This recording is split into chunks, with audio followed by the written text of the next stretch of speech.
Hello दोस्तों, नमस्कार, राधे राधे दोस्तों।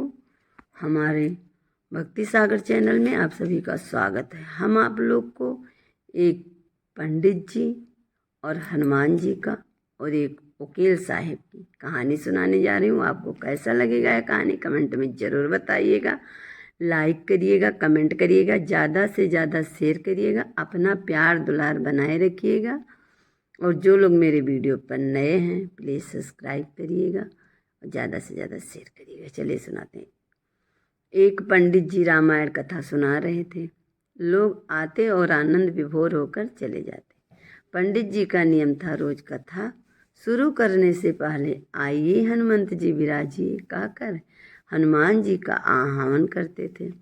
फिर एक घंटा प्रवचन करते थे। वकील साहब हर रोज कथा सुनने आते। वकील साहब के भक्ति भाव पर एक दिन तर्कशीलता हावी हो गई। उन्हें लगा कि महाराज रोज आइए हनुमंत जी विराजिए कहते हैं, तो क्या हनुमंत जी सचमुच आते होंगे?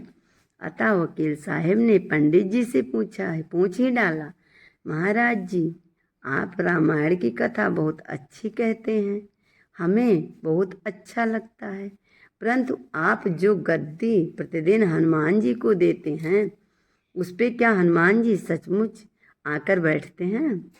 पंडित जी ने कहा, हाँ, यह मेरा व्यक्तिगत विश्वास है कि राम कथा हो रही है तो राम भक्त हनुमान जी अवश्य पधारेंगे।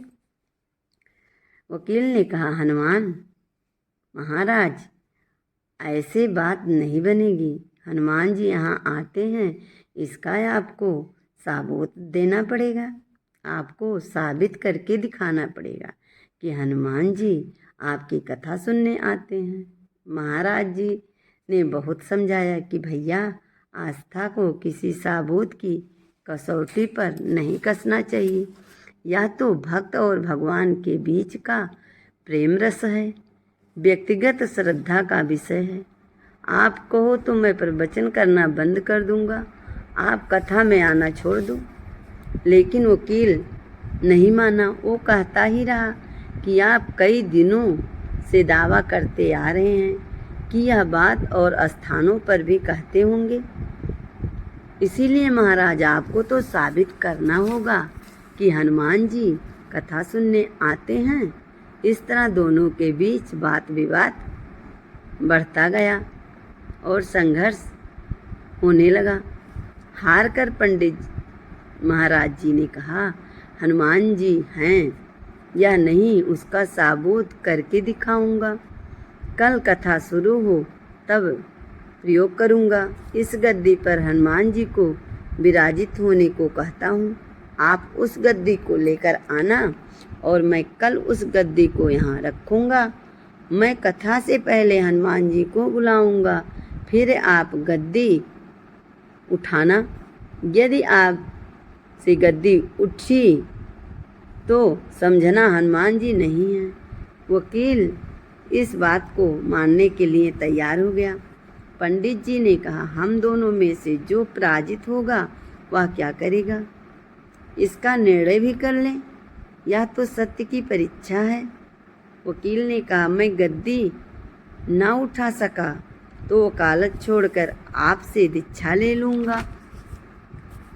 आप पराजित हो गए तो क्या करेंगे? पंडित जी ने कहा, मैं कथा वाचक छोड़कर आपके ऑफिस का चपरासी बन जाऊंगा।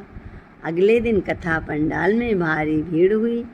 लोग रोजाना कथा सुनने नहीं आते थे, मैं भी भक्ति, प्रेम और विश्वास की परीक्षा देखने आए। काफ़ी भीड़ हो गई, पंडाल भर गया।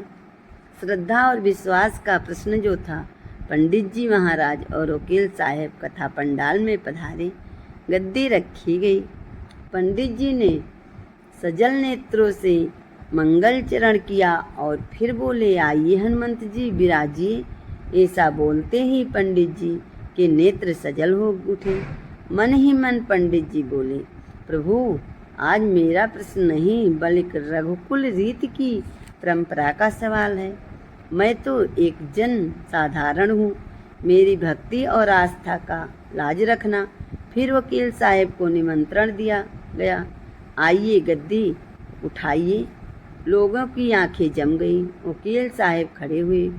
उन्होंने गद्दी उठाने के लिए हाथ बढ़ाया, पर गद्दी को स्पर्श भी न कर सके। जो भी कारण रहा, उन्होंने 3 बार हाथ बढ़ाया, किंतु 3 बार असफल रहे। पंडित जी देख रहे थे। गद्दी को पकड़ना तो दूर, वकील साहब गद्दी को छू न सके। 3 बार वकील साहब पसीने से तरबतर हो गए। वकील साहब पंडित जी महाराज के चरणों में गिर पड़े और बोले, महाराज गद्दी उठाना तो दूर, मुझे नहीं मालूम कि क्यों मेरा हाथ भी गद्दी तक नहीं पहुंच पा रहा है, अतः मैं अपनी हार स्वीकार करता हूँ। कहते हैं श्रद्धा और भक्ति के साथ की गई आराधना में बहुत शक्ति होती है। मानो तो देव, ना मानो तो पत्थर।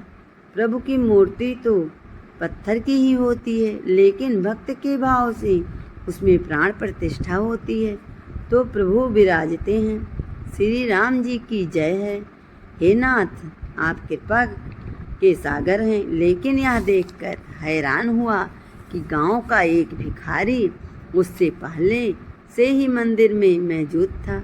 अंधेरा था, वह भी पीछे खड़ा हो गया कि भिखारी क्या मांग रहा है। धनी आदमी सोचता है कि मेरे पास तो मुसीबतें हैं, भिखारी के पास क्या मुसीबतें हो सकती हैं। और भिखारी सोचता है कि मुसीबतें मेरे पास हैं, धनी आदमी के पास क्या मुसीबतें हैं। यह एक भिखारी की मुसीबत दूसरे भिखारी के लिए बहुत बड़ी थी। उसने सुना कि भिखारी कह रहा है, हे परमात्मा, अगर 5-8 रुपए आज ना मिले, जीवन नष्ट हो जाएगा, आत्महत्या कर लूँगा। पत्नी बीमार है और दवा के लिए रुपए होना बिल्कुल आवश्यक है। मेरा जीवन संकट में है। अमीर आदमी ने यह सुना। वह भिखारी ही नहीं हो रहा था, बंद नहीं हो रहा था, कहे जा रहा था और प्रार्थना जारी है। तो उसने झल्ला कर अपने खीसे से 5 रुपए निकाल कर उसे भिखारी को दिए और कहा, जा या ले जा, 5 रुपए तू ले जा और जा जल्दी यहाँ से। अब वह परमात्मा से मुक्ति हुआ और बोला, प्रभु अब आप ध्यान मेरी तरफ दें। इस भिखारी की तो यही आदत है। दरअसल मुझे 5 करोड़ रुपए की ज़रूरत है।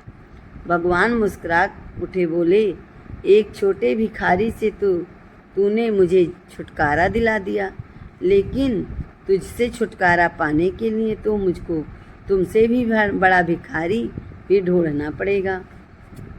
तुम सब लोग यहाँ केवल कुछ न कुछ मांगने ही आते हो, कभी मेरी ज़रूरत का भी ख्याल आया है?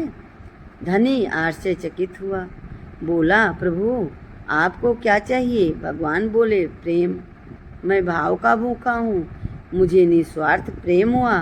समर्पित भक्त प्रिय हैं, कभी इस भाव से मुझ तक और फिर तुम्हें कुछ मांगने की आवश्यकता नहीं पड़ेगी। बोलिए भोलेनाथ की जय, बोलिए भक्त भगवान की जय, बोलिए बजरंग बली की जय।